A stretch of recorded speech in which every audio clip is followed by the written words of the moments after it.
It's not so pretty Truth Telling Tuesday time.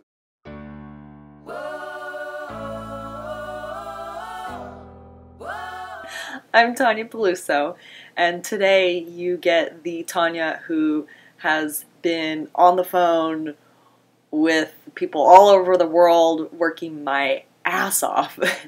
So I'm not always going to put the makeup on because, quite frankly, I just don't have the energy.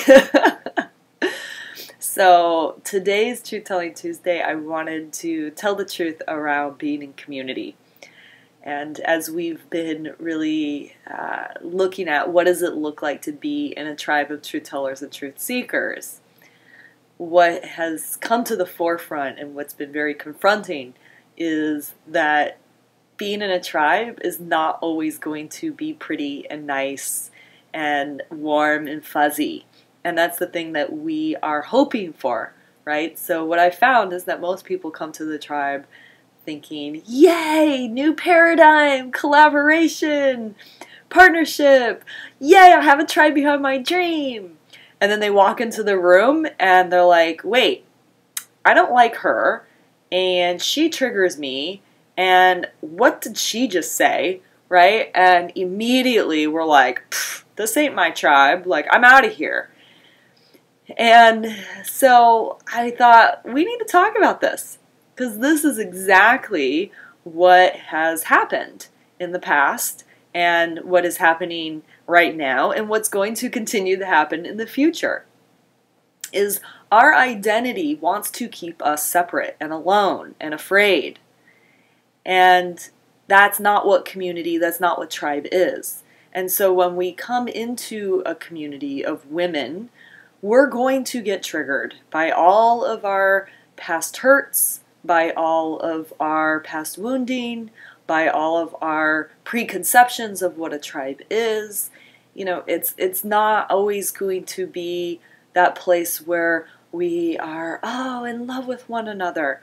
That's ideally where we want to get to, right? But we need to process and we need to deal with the hurt feelings that we've had in the past so that we can be in a community that feels really, really good.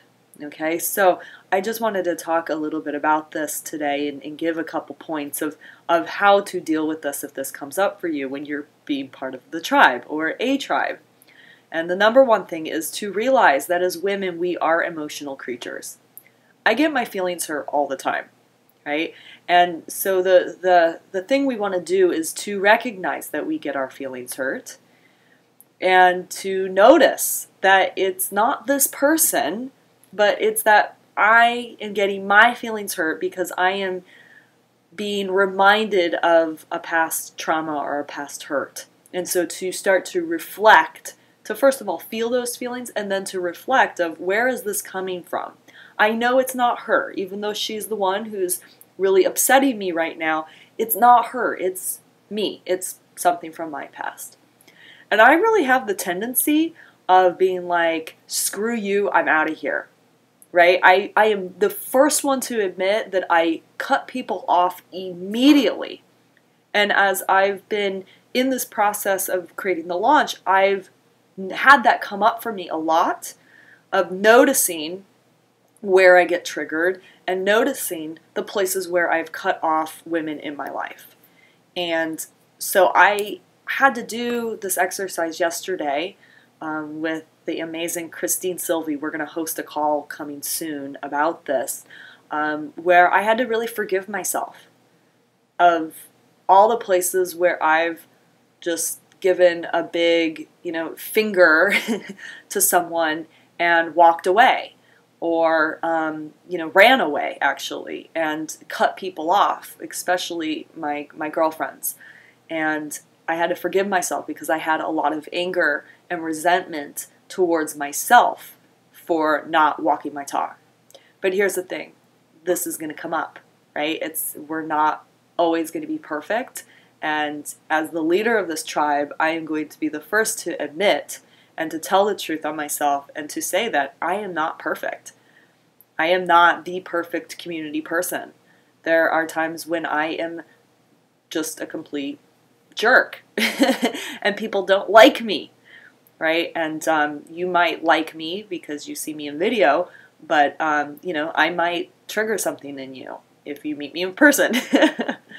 No, I'm not that bad. But you get my point, is that I know that I'm going to get my feelings hurt. I know that it's not always going to be pretty, and I'm always going to take responsibility for it. That is something you could always count on me for.